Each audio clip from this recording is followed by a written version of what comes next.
Hello, everyone, and welcome to this 13th episode of the Gaming Garden podcast, where we discuss everything related to foreign games. I'm your host, Josh, and today's guest is an artist. She's also a gamer here on YouTube, the Artsy Gamer. Thank you so much for joining me. Thank you for having me. I'm really excited for this conversation. Yeah, so for those who are not familiar with what you're doing and who you are, how would you describe yourself and your content? Oh, let me tell you, I have a full spiel, so let me give you like the full thing, right? I'm ready.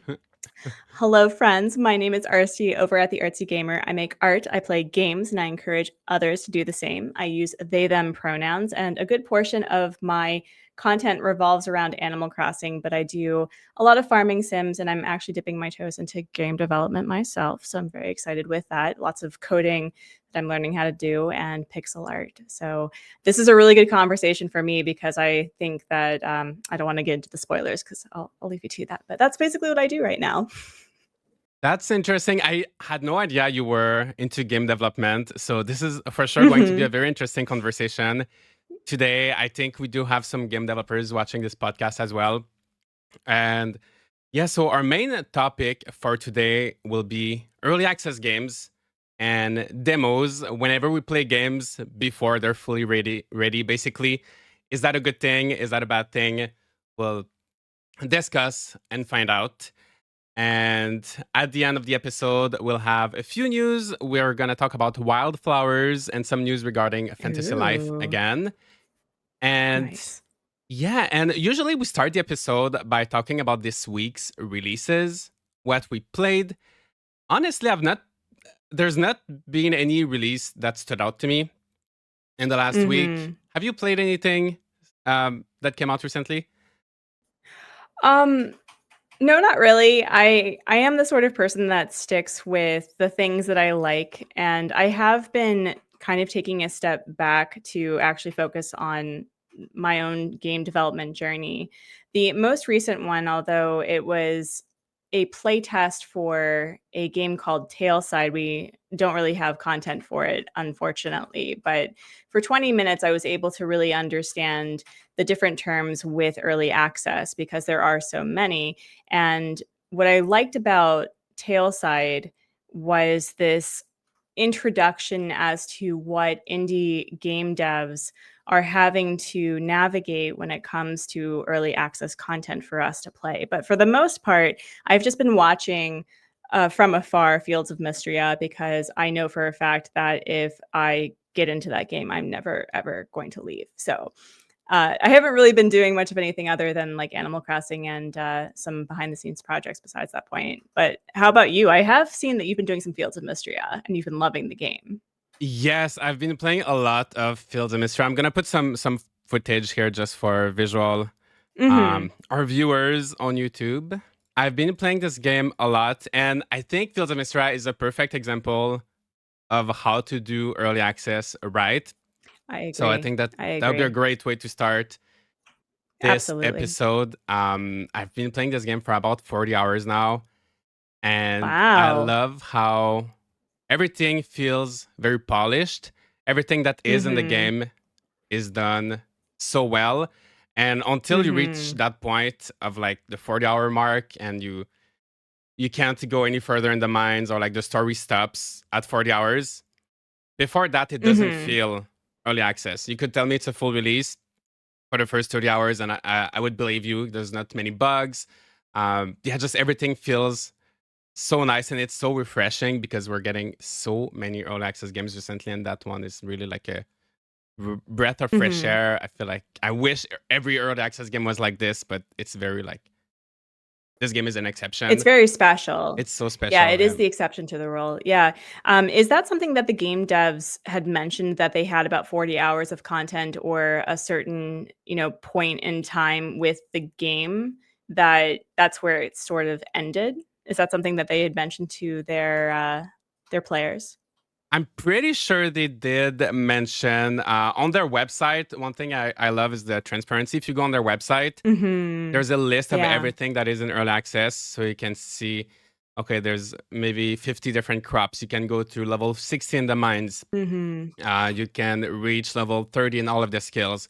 And then they tell you later in early access, you'll be able to reach level 45. You'll be able to do this and that. So Nice. they tell you clearly what you can do, what you cannot do, what will be added. So before you get into the game, you have a great idea of what to expect, which Mm-hmm. I feel like sometimes some early access games, most of the time on Steam, there's like a little description, a little Steam access, early access Mm-hmm. banner, and you Yeah, can click on it to absolutely. see what's in it. But sometimes it's not very clear. So I love the transparency from the developers of Fields of Mistara. But that is something that you did bring up a few weeks ago, because I think within the last couple of years, especially with the farming sim as a genre just booming, like we have so many cool, unique spins on the farming sim as a genre. And I feel that indie game devs, as talented as they are trying to push out a product well before that it's ready. And I remember seeing it on Twitter, and I actually had put a bookmark in it for later to talk with you about it, is that you were so sick and tired of seeing things in early access. So, what were the not so great practices that you were seeing with early access that was really just getting to you? Because it seemed that you were very done with that. Yeah, honestly, I mean, I love farming sims. I love that we're getting more games.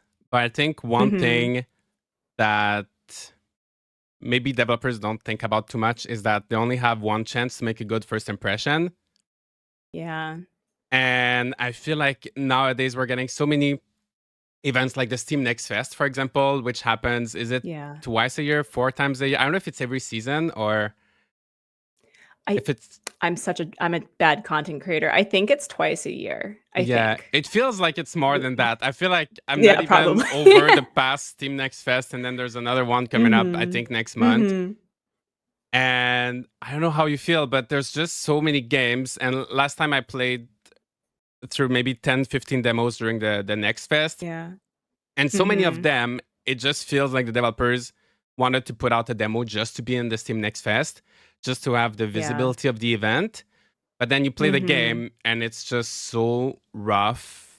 There's just so many Mhm. bugs that it doesn't make you want to go back to the game a year later, No, right? absolutely. Yeah, there's a term for like how software would, because games are software, it's released, and it's called the software release life cycle. And so what I feel is happening with indie game devs is because they don't have the resources, the people, the funds in order to have alpha beta test or alpha testing, where we have internal people testing out the bugs and looking to break the game so that the players don't. We're suddenly given not only this really cool opportunity to see the game be made around us, but we also get so invested in the game that once we get those game breaking glitches, we don't want to play the game anymore. And I mean, I don't know if we want to move on to another game, but I can Hmm. definitely tell you how I've been very critical of Coral Island because of that. So, would you like to talk about like the not so great practices that I've experienced with Coral Island? Yes, please tell me everything, Okay. because I also have So, lots to say about. So yeah, go ahead. You start. yeah, so Coral Island, I will say, is one of the most beautiful farming sims that I have seen within the last couple of years. It pays homage to the um, Harvest Moon series, to definitely to Stardew Valley, and I think it has an incredible take that's very unique. We have a lot of cultural significance with South Pacific Asian cultures, which I think is amazing. We have different varied body types. This is one of the very first farming sim games that I saw that talked about, a wide variety of gender representation. Facial hair was not limited to, male presenting people. And I really truly loved the concept of the game. And I purchased it, I think, while it was still in Kickstarter, maybe just after. So all of the things that we see now with the events, with the mer people, was not part of the game. And so when I first saw it, it was kind of like Christmas. We're like, oh my gosh, there's like all these new hot people because it's a very hot people sort of game. But then I started seeing empty space and I started seeing issues pop up. And when I don't know if it was the 1.0 release or just before, it's very clear that it wasn't a 1.0 release because I was having issues with events where either the time, like in-game time, was continuing and I wasn't able to actually participate, or I lost a whole like day's worth of interacting with the other NPCs, and I haven't touched Coral Island since January because of it. And I've just been really frustrated, not necessarily because of the issues that they've had, but of the realization that this game was not ready. And I think that the developers were so much like, oh my gosh, we've been given so much money. There's so much hype with this game. We have to just put it out there. And as a result, we've kind of just petered out, right? Hmm. I agree. I had a similar experience with Coral Island. So at first, I started playing it when it was in early access, or maybe even Mhm. before. Maybe I was one of the Kickstarter backers. That's awesome. Yeah, not sure if I started in alpha, beta, or like early access, but I started pretty early, and at that point, Mhm. I was okay with the fact that things were missing because I knew it Sure. was early access, and I was happy to get a taste of the game earlier. But like you said, Mhm. when 1.0 came out and there was still stuff missing, it felt really disappointing, and I just ended up. I Mhm. remember one of the things that was not available in the game was the savannah. Like you could do all of the donations, little altar things, and the savannah was not there. Mhm. There were a few other things that were missing, and I just kind of stopped playing because I was not in the mood to play a game with things that were missing. And then they added Yeah. all of that stuff in 1.1, but now I just don't have the motivation. It's hard to go back to a game Yeah. after you stopped and then go back to it after the update. But I think one problem with that though is that even though it is an indie game, it has a Mhm. publisher. It's being published by Humble Mhm. Games. And I feel like a lot of times the developer, maybe they want to just put more time, really take their time and like polish the game before Yeah. releasing. But then their publisher maybe will tell them, okay, this game needs to be out by July 15th. And then you can't really do much about it, right? No, I agree. And that's the biggest issue that I think we're seeing with indie game devs is that we do expect them to have the same quality that a large gaming company like Bethesda or Blizzard with minimal people, minimal resources, minimal funds.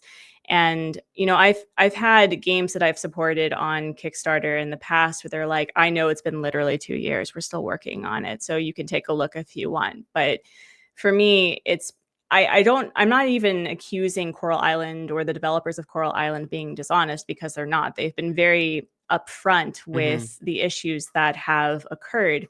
But this is where I feel that early access for indies really struggle is that they are expecting their player base to understand QA terms and how to report bugs, because I don't know if you've ever reported a bug with Coral Island or whatever game that you've done in early access, but do you honestly have the terminology to talk about what's happening in your game in a way that they can actually fix it?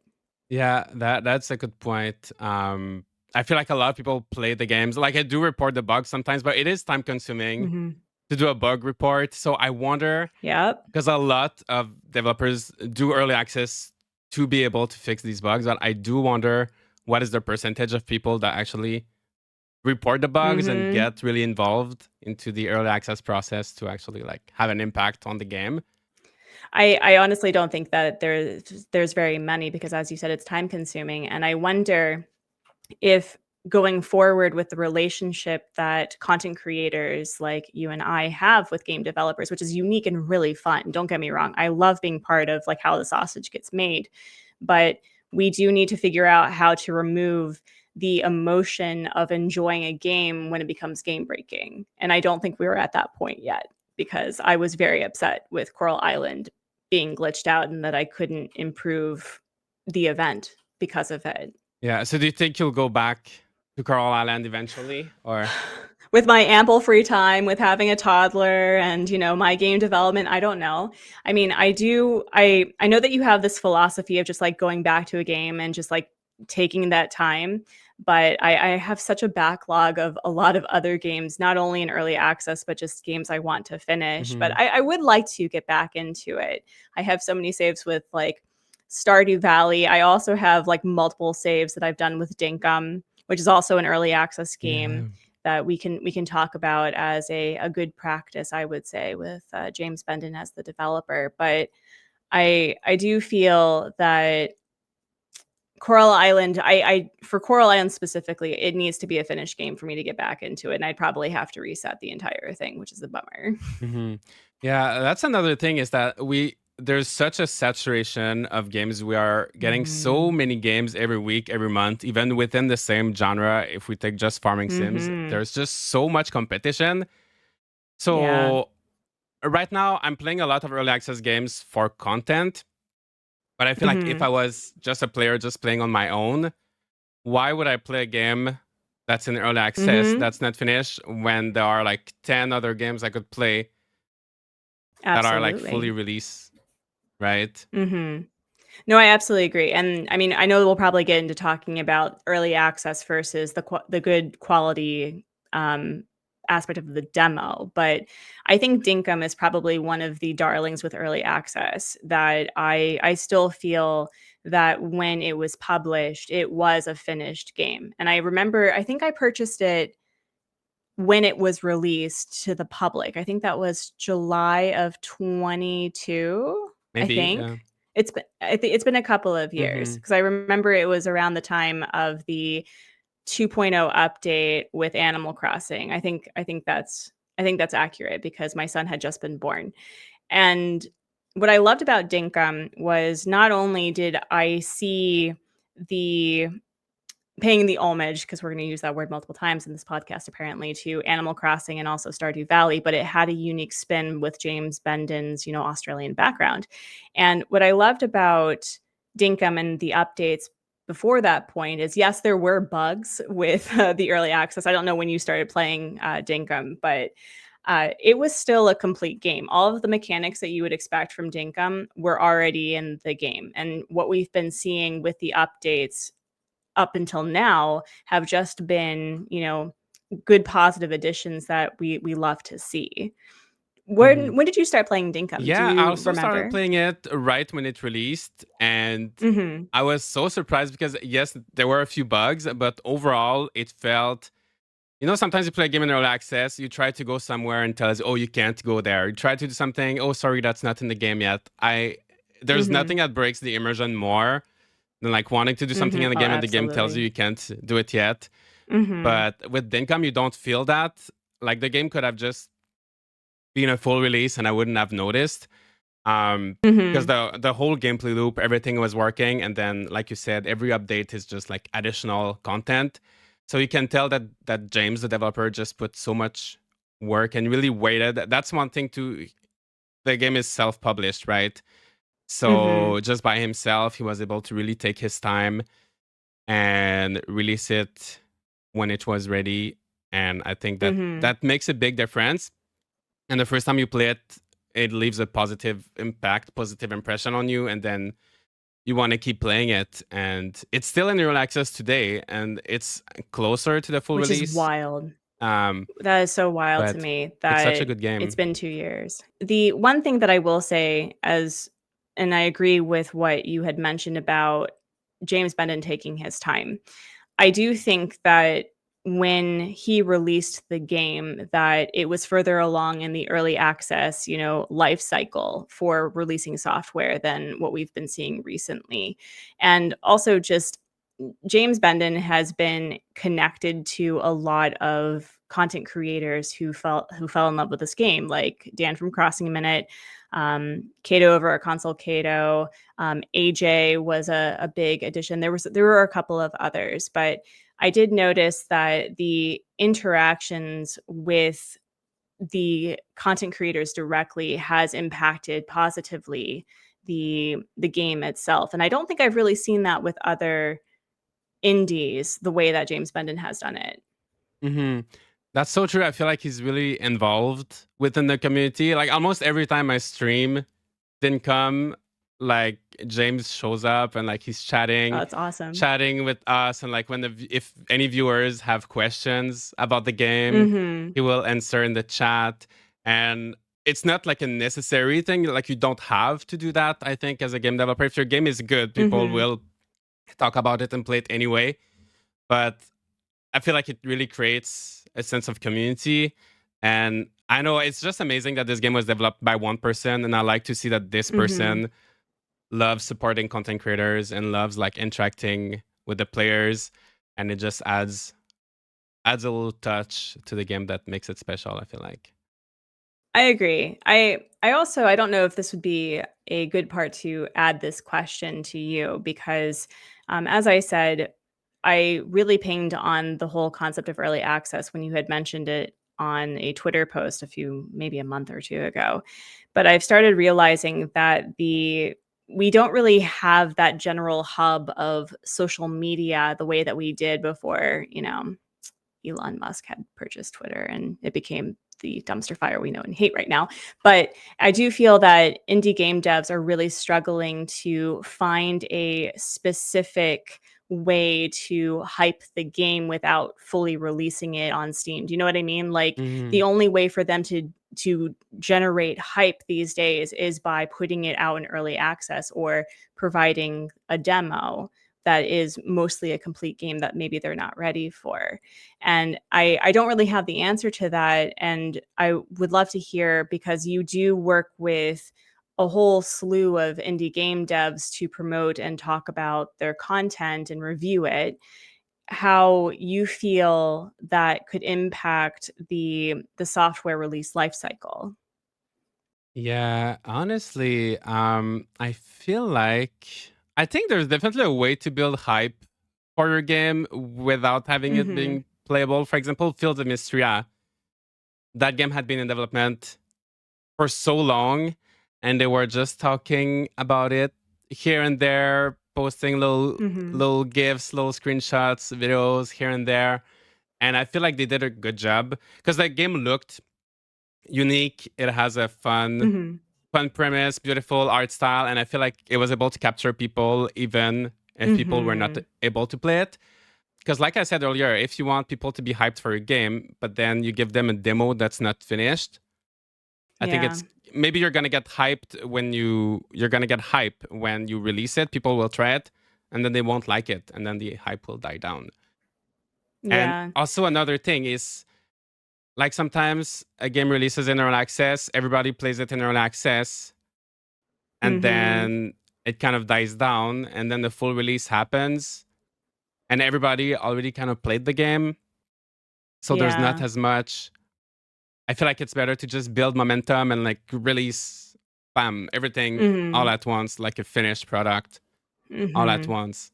I I I don't, I don't know. agree. As a yourself a game developer, what do you think would be your best like plan I mean, I listen, I'm still like in the cart early? before Yeah. the horse, right? It's early access to the early access. It is pre-alpha to the pre-alpha. But I remember something that Eric Barone, Concerned Ape for Stardew Valley, had mentioned is that he didn't want to release Stardew Valley before it was ready because he had seen that early access, even in 2016, was a frequent phenomenon with indie game devs as people were kind of moving away from big gaming companies.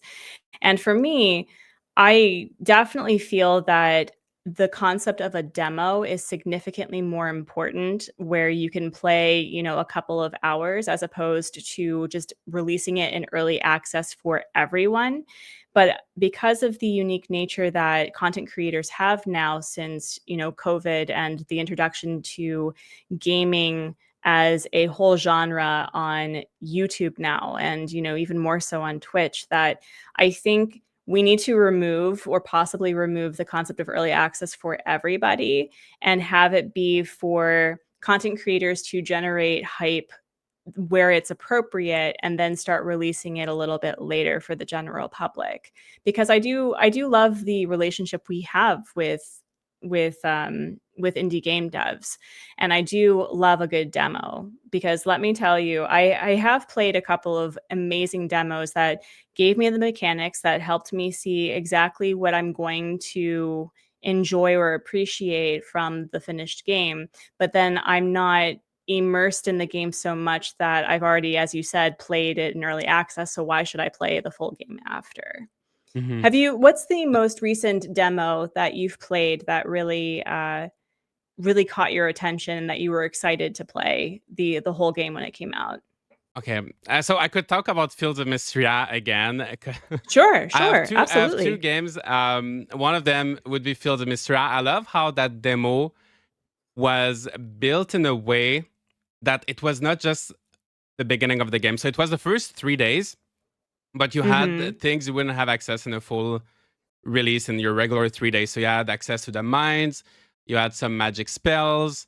So I Okay. really loved how it was a short demo, maybe like 40 minutes or something, but Mhm. it gave you like a really good look at what the game will feel like. Obviously, your progress doesn't continue to the full game because it was like a completely different build. Mhm. But yeah, I just love how it gave me a really good look at how the game would feel like. And then after that, I was so hyped, and I loved how it was not too far. It was like maybe 2 months before the Mhm. the the release of Fields of Mistras, so there was not too much wait. I Okay. played it, I was excited, Okay. and then there was a date on the calendar for when I was gonna be able to play play the game in early access. So I loved how there was not like too much of a time gap. I feel like that's one way to do a demo. I feel like the other way is like Critter Cove is doing it, where it's a Oh longer yeah, I've demo. heard of Kirkov. It's like a Mhm. 4 hour, 3 4 hours demo, and it's really the Wow. beginning of the game. So it's not a different Okay. build. It's really the beginning of the game. So it's a little bit more slow paced than what you would get in Mhm. Field of Misra. But Mhm. I like that you get to see the beginning, and then when you buy the game is releasing next week. When you buy it, you will be able to carry your save file over. So I do like that That's model as well, where awesome. you can play for free. You get a little Mhm. taste of the game. If you like it, you buy Nice. it. So there's That's like these cool. these two methods. Which one do you think? Mhm. Is there one demo that you liked recently? I loved 2. It wasn't in, like, recent, but I played Love Ghosty as a demo, and that's more of a relationship sim. I had the distinct pleasure of actually interviewing Jennifer, the lead developer of Genbei Games of Love Ghosty.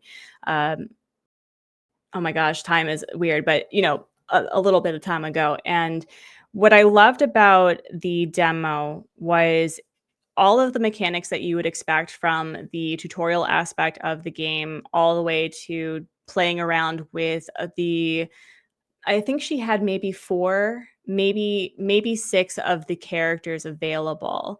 And so you're able to understand, like, the various mini games for being a ghost matchmaker to these really cute animals, and you got to see what your meddling and shenaniganery would do with these various creatures. And I had about, I think it was maybe about 45 minutes, maybe, but it really did set the tone of what to expect from Love Ghosty.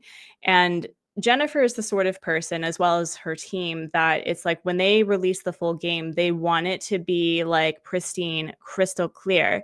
But the game that they had for the demo was, I think, part of the complete game already. I think she had a lot of experience with mobile games, for example. So I think her concept of understanding the software release lifecycle is probably more, integrated into her workflow than probably some indie game devs who learn to do it, by roughing it. So I think the way that she released the demo is that she already had the base game pretty much done, but everything else, it was, the time of getting it like clean. Mhm. So I really loved playing that I was so hyped to see it, and I love the fact that she's had so much support and so much love for her game because it's absolutely deserved. The other one, which is also not an indie, it's not a farming sim, but it's Crypt Custodian, which is also developed by a single game dev. It's Kyle something. It's Kyle Thompson. I don't remember, but anyway, so Kyle has already released a game before, but the way that he released Crypt Custodian was that you had a certain level of like getting into the story where you could understand the game mechanics within what Crypt Custodian was going to provide, which is basically a Metroidvania sort of Cult of the Lamb vibes, where you play a cat that's unfortunately been dealt the hand of being a janitor for the dead. And what I really loved about this particular one was already you were provided a certain level of, hardness. So if you were not very clear or very comfortable with Metroidvania sort of mechanics, you could lower your level so that you could progress forward instead of dying all the time, which I did. So that is something that I really hope to see more of, is the fact that we have the mechanics that alter gameplay. Because something that I wanted to bring up is I judge heavily the accessibility of games. So even in early access, I would love to see a little tab for accessibility and different options for gameplay, because that's the biggest thing about a demo is I want to know whether or not this game is playable for myself as well as for the people who watch what I'm doing. So how do you judge a demo specifically? Is it different than early access? I think I judge both the same way. Yeah, I'm just when I play something, whether that's early access or demo, I have an understanding that things will probably get a little bit more polished Mhm. by the end. Like whenever the game fully releases. Mhm. But my intuition, I feel like very rare. Most of the time, if I play a demo Mhm. and the demo just doesn't do it for me, or early access just doesn't do it for me, and I go back to the game when it's fully released, usually my intuition, my first impression was right, and it doesn't Mhm. change too much. I don't know. Has it ever happened to you? You played the demo, you didn't like it, and then you played the full game and you liked it. It was like completely different. Well, I don't actually think so, because usually with demos, the expectation is you're trying the game that will be published, right? So Yeah. we're beyond beta testing. We are further along the life cycle for the game than I would say a play test, which is I think falls under the early access category. I have had instances of being very disappointed with early access games, and I didn't bring this up because it's been so long and I've been kind of just moving away from the disappointment. But One Lonely Outpost was I was hoping for it to be the game that was going to be Stardew Valley in space. And unfortunately, it had to switch to another developer entirely in order to get, published at all. And I had the distinct pleasure of trying out the game that they had. But what I had expected from One Lonely Outpost was not what was given to me. And it was very difficult to navigate all of these very complex mechanics with a tutorial that was not really a tutorial. And it's such a shame, because I do think that One Lonely Outpost has the capacity to being an excellent game, but it having to release something with the years that it's been in development, just to say that it was just kind of lackluster, unfortunately. But I do hope for, the future of the game. I think that it has the potential to be really unique and very cool, but Mhm. I haven't touched it since my first time playing it on stream. I agree. I played One Lonely Outpost a little bit when they did a demo, That's yeah, right? and I It enjoyed the it's just demo. And then I played the early Mhm. access, and then Mhm. the Yeah. part up to what I played in the demo was fine. But then after that, I know it was Mhm. just very lacking. And Yeah. another game I played recently is called Farlands. And I haven't played that it's one. kind of similar to One Lonely Outpost. Maybe there's a curse Mm-hmm. with the space themed farming Mm-hmm. games because it's also like you go on this other planet, you buy a whole planet actually. You farm on it, and you have your spaceship that you can upgrade. You can visit other planets. It looks Oh, very cute. yeah. It has an interesting premise. Mm-hmm. And the Yeah. developers do say this on their Steam page, but it's early access, but they call it like alpha. It's Mm-hmm. so basic. So right now you can farm on your planet. There's like maybe two little planets, other planets you can visit, but there's very little you can do. Mm-hmm. And I feel like it's almost like you said earlier, early access, you're kind of expected to maybe leave some like report some bugs and things like that. But it almost feels more Mm-hmm. like when I played it, I felt like I should be paid to play it. I felt like almost more like a Yeah. playtester sometimes, you know? Whereas early You should be access, QA. Yeah. yeah, exactly. I feel like Mm-hmm. if I pay for a game, it should be advanced enough in the development cycle where I can actually enjoy it and play it for a good chunk of Yeah. time. So, Mm-hmm. I agree. do you think there's a point where it's like too early? I mean, I love that the developers Yeah. have the freedom to choose, but I feel Mm-hmm. like at one point it's just too early to be called early access, I feel like. I mean, there's something called pre-alpha, which is kind of like you're thinking about it. It has the coding, it has the art, it has, the hopes and the dreams of it. But I do feel that indie game devs are given a pretty rough hand dealt, where they assume that alpha testing is the same as beta testing, which means that we, as the clients, as the people who will be purchasing this game, are expected to do work to make this game happen. And there are people who love doing that, don't get me wrong, but um, I do feel that we really need to give QA teams the credit where credit is due, that they have the technology, they have the means, they have the understanding of what breaks a game, and that's their whole point. But for us, it's like we don't have that mindset, and I do think we need to start talking to game devs honestly, and maybe giving them some compassion and grace, that we need to help them find a way to hype their game before they can release it in early access. And as I mentioned, with social media kind of, I wouldn't say imploding, but having specific pockets of what's expected on various social media platforms, as opposed to like the holistic thing that we had a couple of years ago. I think that this is where they feel that they have to do this in order to continue garnering the hype and the hope that, they will make money from their product. Hmm. So I do agree. There are instances where it's too early, and that, yeah, you should probably be paid for your QA work, even if you don't call it that. I agree. Yeah.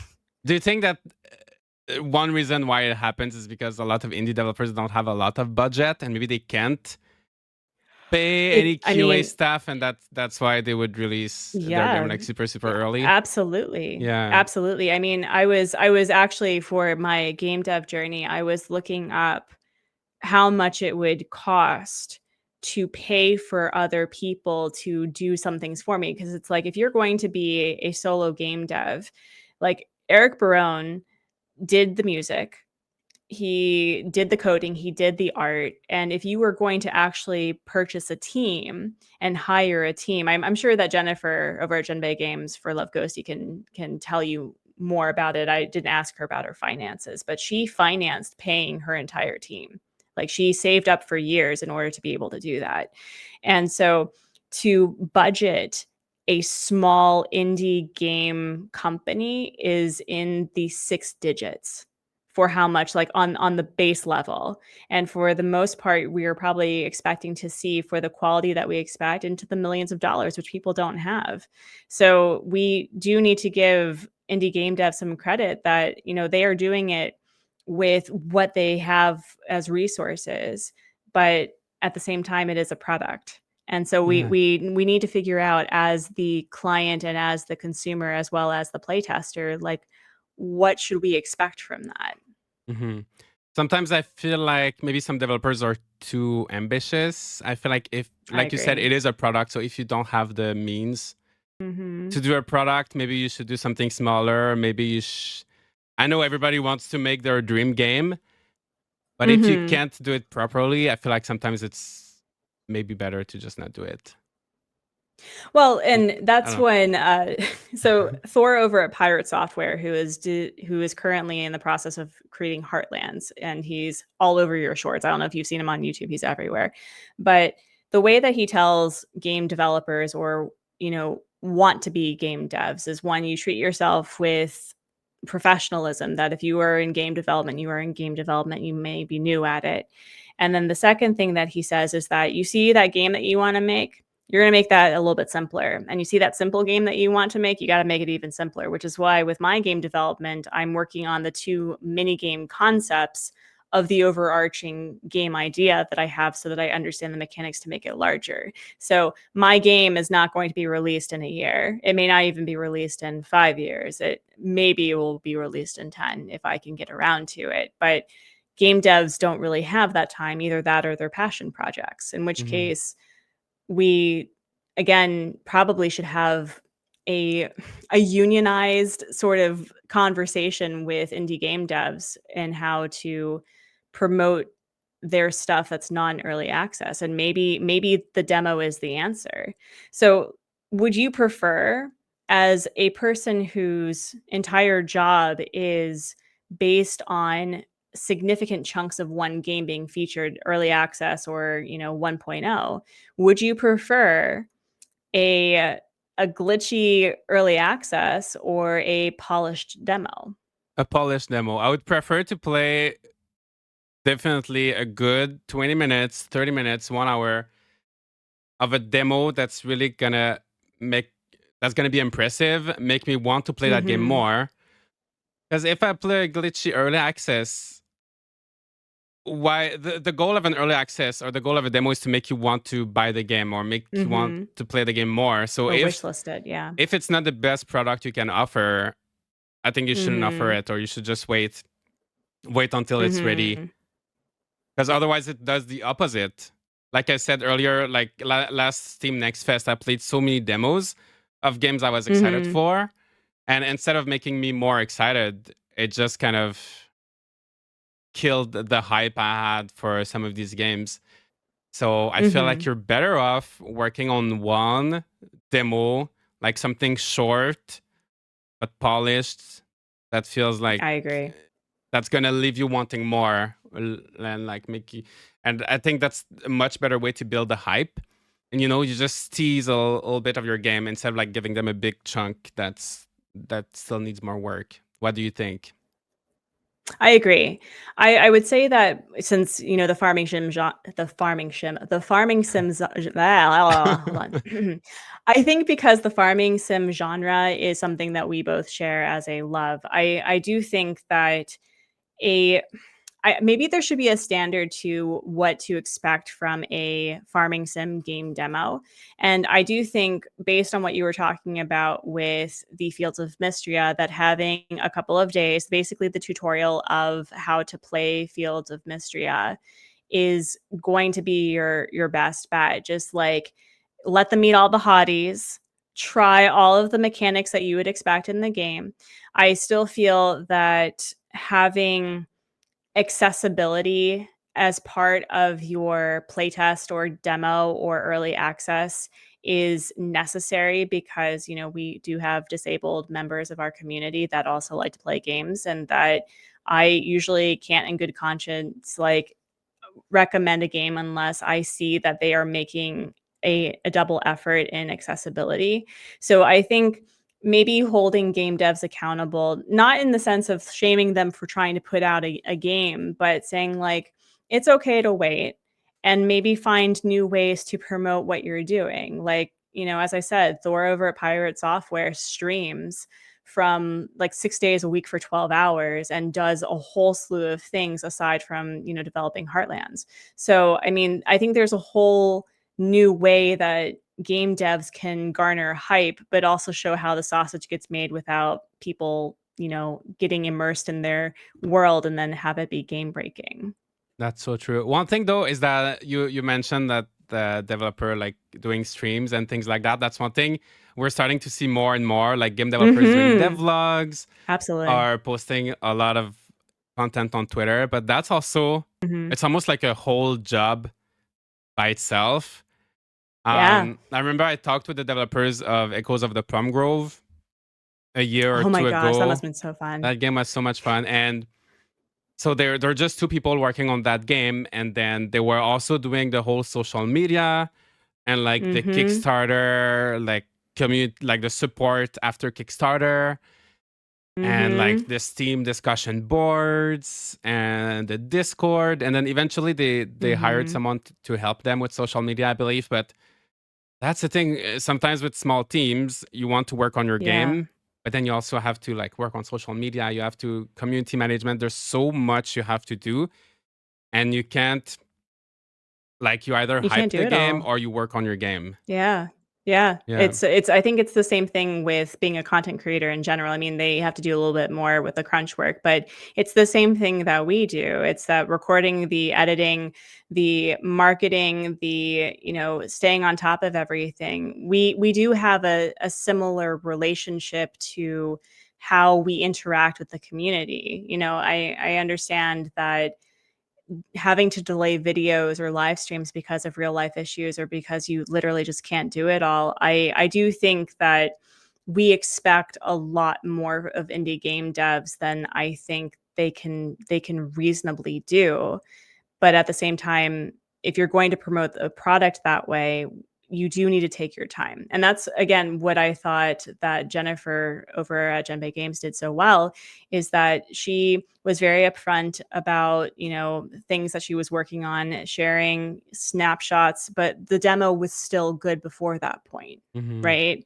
And then she, got to speak on, I think it was the Slow Burn podcast. I think she Yeah. was Yes. Yes. a She did. a Yeah. person on it. Yeah. So it was really cool to see that there is a unique relationship that we can help flourish, but also give indie game devs time to actually develop their game, but still garner the hype. But I do think I agree with what you said with there being a shorter time between the demo release and the actual game release, so that you only have like maybe a month or a couple of weeks Yeah. before, you can have that time. But yeah, time's hard with that sort of thing. It's hard. You have to. Also, I'm gonna bring up Phil the Mystery again. But one thing about that Sure. game is that they don't have a Discord. Like most game developers Mhm. nowadays, I notice have their own Discord, which like takes a lot of time. But Fields of Misra Mhm. doesn't have that, so they don't interact one on like with the community as much. But I feel like that really Mhm. gives them more time to just I focus on their agree. game. And I think it's hard as probably as a game developer and also as a content creator to decide like you want to do everything. Mhm. Like you want to stream 5 times a week, make 3 videos a week. You want to post things on Twitter. You want to post things on Discord. And recently, Yeah. I started this podcast, and I feel like I don't have. Mhm. I'm working like 12, 15 hours a day, and I feel like I don't have free time. I'm not doing like anything else, and I Josh. have to learn how to Oh my cut gosh. things. So Yeah. recently, I've been starting to stream less Mhm. because I used to stream 3, 4 times a week. Now I stream maybe twice a week, so I can work on my videos Yeah. more. I can like have some sort Mhm. of, I think they call it work life balance. I don't have that quite yet. So I think that for game developers, it's probably a similar thing. Plus, they have to make a whole Mhm. game, so it's tough. It's a lot of stuff. Oh, I agree. I've had to be very careful with my game development journey because before my life on YouTube, I actually did comics for a living. Like I was a web comic artist, and I was a single team. Right, I was doing not only the storyboarding, the scripting, I was doing the pencils, the inking, the flats, the colors, the lettering, the publishing, the marketing, and I was working between 12 and 16 hours a day. And I will say that the burnout after a couple of years was so severe, I could not look at my drawing tablet. I couldn't pick it up. And I do think that we really need to hold each other accountable in a loving way, that we do deserve a work-life balance. We do deserve weekends. And, things happen in life. You can have a bad breakup, or maybe you just want to sleep in on a Monday. I know that indie game devs, especially when money is on, it's a risk to lose. And especially when this is your job, right, Josh? Like, this is your Yeah. full-time job, that sometimes you feel like you don't have that security blanket that every person deserves in life. But I do think that we really need to push that gentle, like, take your time. And even though you may not have the manpower to do it all, that it's okay to sacrifice some of those things. That, and leading to the story of now of with game development, is like, I have to choose between being a YouTuber with making videos and doing live streams, or I make my game. And Hmm. if I don't sacrifice something, the game doesn't happen. So I really hope that any game dev that is listening, that, just take your time and realize that there will be future Steam releases, there will be future Nintendo Directs, and it's all about just garnering the hype of being just happy that you're working on it. That's my personal opinion anyway. Yeah, I definitely agree with it. Take your time. There will be another, another Mhm. direct, another Steam Next Fest. I feel like there's definitely like the FOMO, like fear of missing out. Mhm. These developers want to be in all of these events, and sometimes maybe they rush, and it's to their Mhm. detriment in the end. So I think that would be one big lesson from today. Just take your time. Oh, I agree, but it's really hard because we are also of the time crunch, right? Because Mm, we want to release games. I mean, I remember when Animal Crossing was still getting active updates, right? And I know that a lot of the content creators who made their mark with Animal Crossing and made a beautiful community because of it, it's like they were watching Nintendo like a hawk so they could make a video within the span of like a couple of hours of yeah. releasing to talk about the update. So we do have, unfortunately, a very toxic culture about, the now, what's viral. Like, I don't know the answer to that, because we do tend to feed the beast for it. So maybe this is the life lesson that social media, when it comes to FOMO and virality, is kind of crap. Yeah, definitely. So before we go to our news segment, was there anything else you'd like Mhm. to bring up about early access? I think we discussed a lot of things. Is there anything else that we've not Well, talked about? there is a game that's currently updating and continuing to update, that I've been excited for, that I haven't played since its early access. I purchased a game called Traveler's Rest a while ago.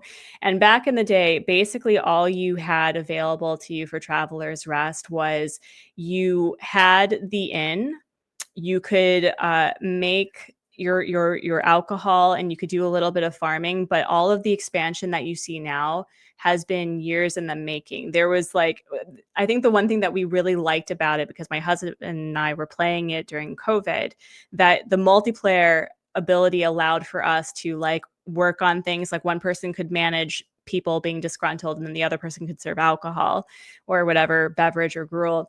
And I still have this ongoing joke with my husband where he was making jams of the most disgusting variety. I'm talking like pear, banana, and watermelon together. And for some reason, the NPCs loved it. It was just, anyway.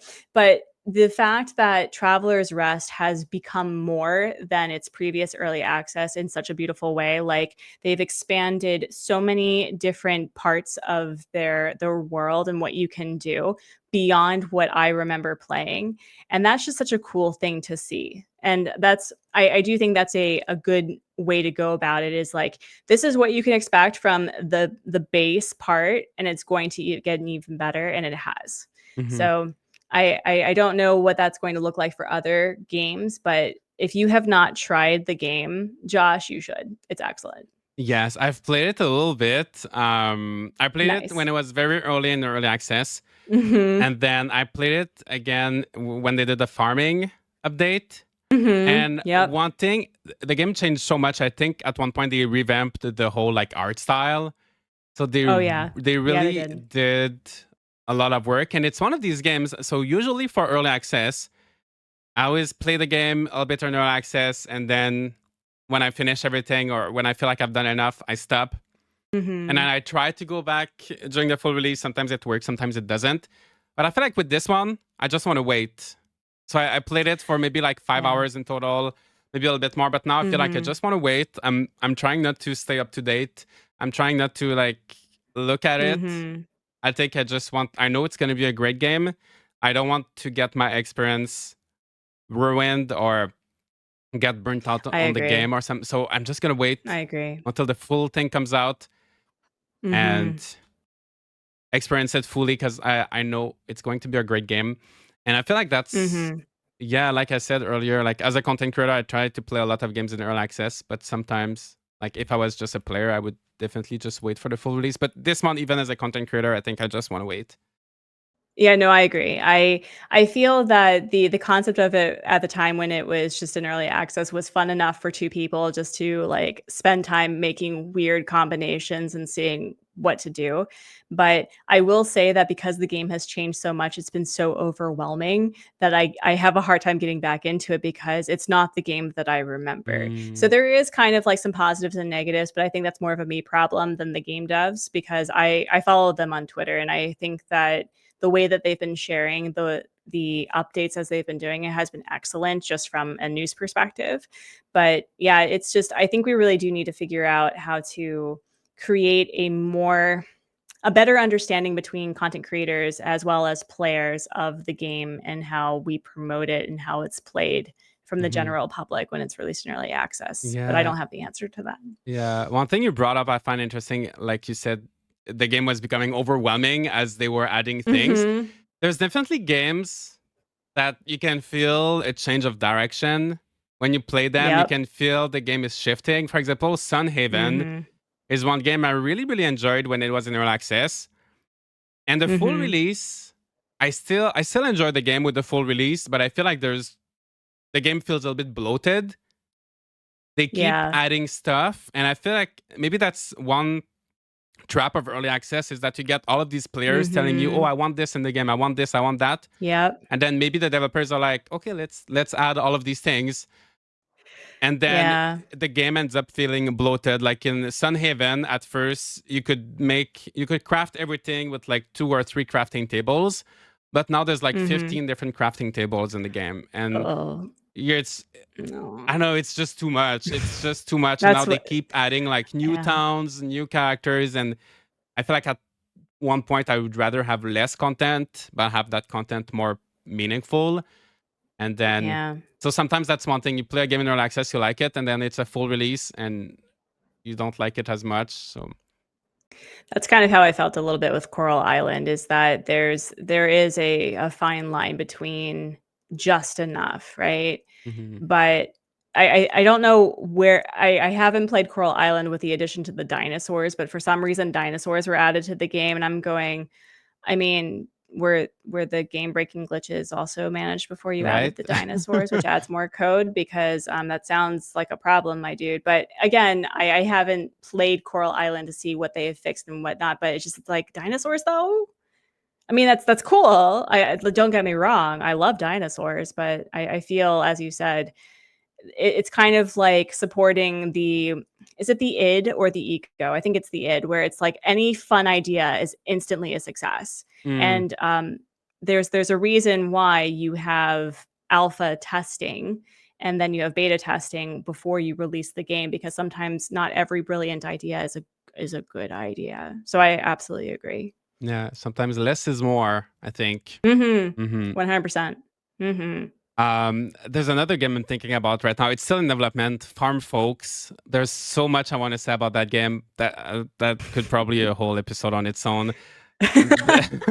Like they did a Kickstarter of like maybe 4 or 5 Mhm. years ago, and then the publisher Creativo bought back the game. They changed the whole art style. Mm. They're adding like Oh shooting, dear. like a FPS, like shooting Okay. mode. They're adding so many things. And when you talked about the dinosaur, it made me think of that. And now they're gonna do a second Kickstarter, even though they've already done one in the past because they changed the game so much and now they need more money to finish it. Anyway, that could be a whole thing, but I, That's definitely not best practices for game development, in my personal yeah, humble opinion, as somebody who's new at it. But yeah, no, there's that would actually be a good episode of talking about the interrelationship of Kickstarters. I don't know if you have a game yeah. developer in mind, but that would be a really good conversation, I Mm-hmm. think, of like expectations, because Kickstarter does say in fine print, like, you are supporting the game dev, but that does not mean you get a game, you know? Exactly. Yeah. And I feel like Mm-hmm. there's a lot of people that don't know that, like they back the game on The Kickstarter and fine they think line. 100% Yep.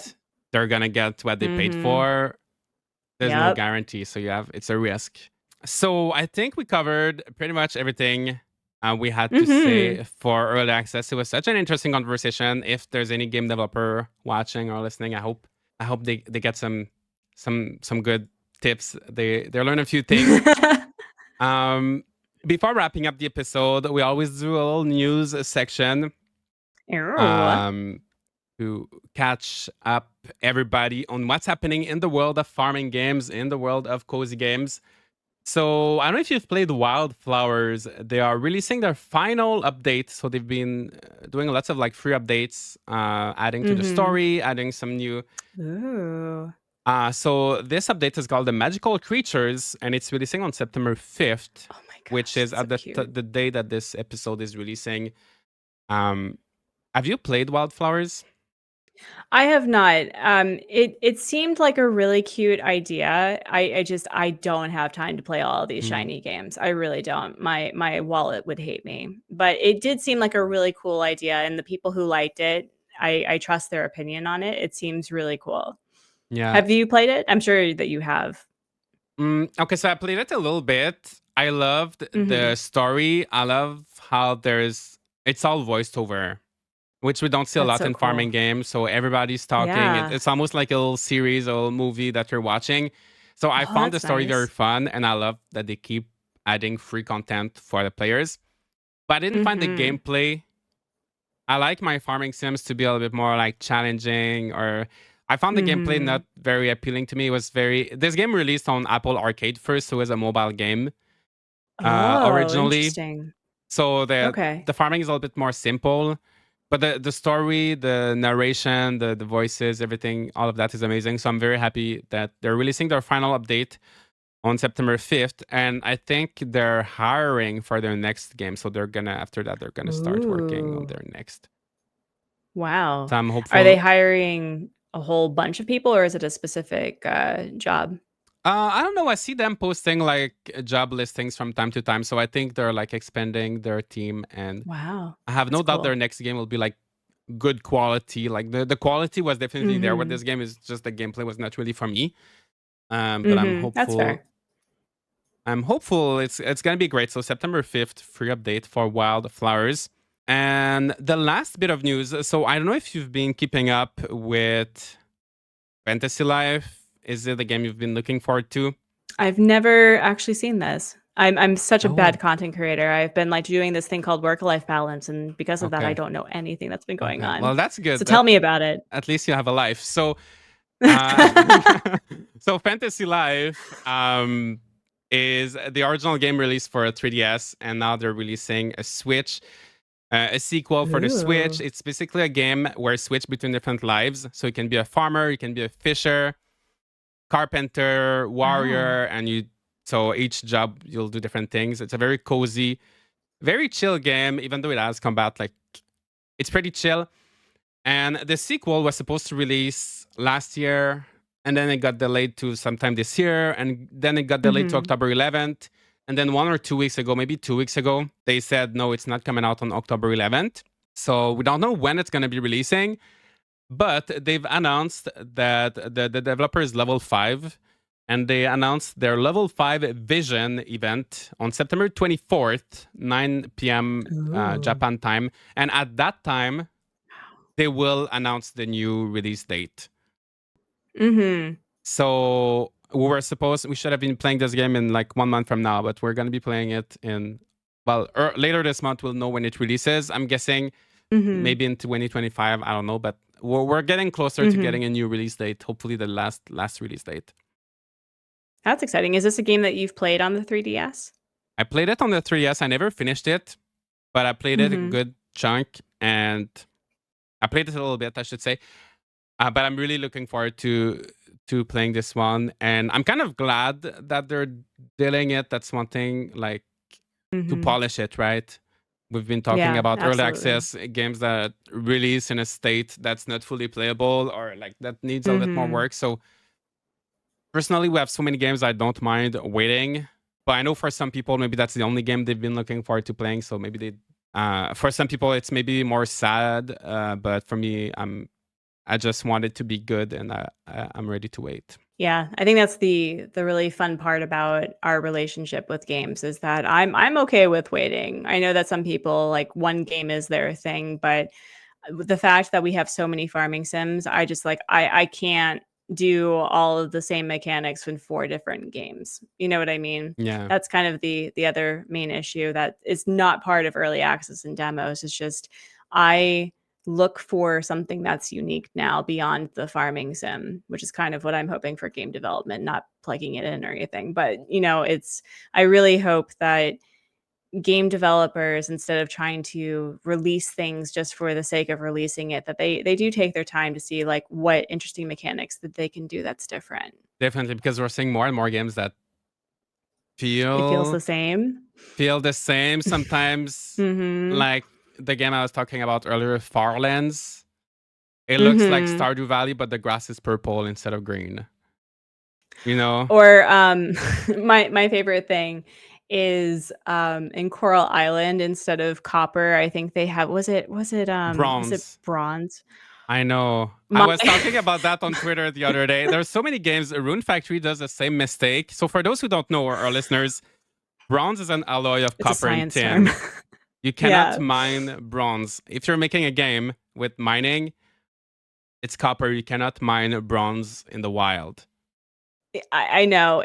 I think it's that they try to replace it for not being copper because Stardew Valley, it's like Stardew Valley does not own farming mechanics. And I know we're getting off topic with it, but it's like you don't have to reinvent the wheel to make a good game. However, you need to find a way to make the mechanics slightly different. Like I know that there's a lot of games that play around with the fishing mechanic that's unique because everyone just absolutely loves the fishing mechanic in Stardew Valley. But anyway, getting off topic. But yes, I really hope that we see more about quality over time crunching within the next couple of years when we establish a better standard for early access with indie game devs.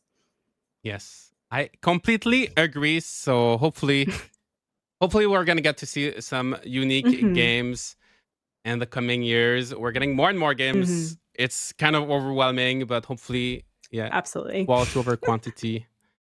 Yeah, and it's hard. It's hard to decide what game to play, what game to cover, even like as content creator, but also just as regular players. It's very overwhelming. Yeah, absolutely. But yeah, Artsy, thank you so much for joining me today for this lovely discussion Thank you for about having me. early access games and demos and all of that. I hope your game development journey, I know you're just getting started. I hope it goes well. Thank you. It will not be released until it's ready, I promise you. It'll have a demo, I'm sure, but for the most part, I will not release a game unless I'm very certain that all the mechanics are pretty much standard. So talk to me in 10 years and we'll see. Yeah, take your time, especially since you have like a job, you're not relying on that, so you can take your time until it's fully ready. Yep. Is there anything else you'd like to say to our listeners and our viewers before wrapping up the episode? Usually I hope it's okay to do that because I do it on every live stream and video over on my channel, that I hope that you are continuing to be kind to yourself, be kind to others, and make art and play games and encourage others to do the same. And if you are not subscribed to Josh's Gaming Garden or this podcast, you should be doing that because they're amazing. Thank you so much. I'll make sure to put a link to your channel in the description as well. Thank you. You're so sweet. And I was wondering, because you used to have you have this podcast called Gamers Gab. I saw your last episode was a while ago. Is that something you're gonna continue doing, or is it just like a sporadic? Well, I wanted to get back into it, but again, it's like I have to pick and choose what I'm going to do, right? And so I did have a plan to have somebody, and it kept on being delayed mostly because of me. But I hope to have maybe a monthly one, maybe every other month. But I'm okay with, other people taking the mantle of gaming podcasts like the Hmm. Slow Burn podcast and what you're doing with the gaming garden. So I'm okay with like focusing on other things, but I hope to get back into it because a lot of the things I like to talk about is like, AI in gaming and art and stuff, and what we can expect to see for good or ill with using AI. So, Hmm. but that's a future me problem. Yeah, interesting. Yeah, I was watching some of your. I love how you touch a broad. You don't talk just about games, but like some more serious topics as well, uh, which is Hmm. nice. But yeah, thank you so much for joining me. I hope everybody enjoyed the episode, and we'll see you all next Yes, thank you. time. Bye Yeah, bye. goodbye. Thank you.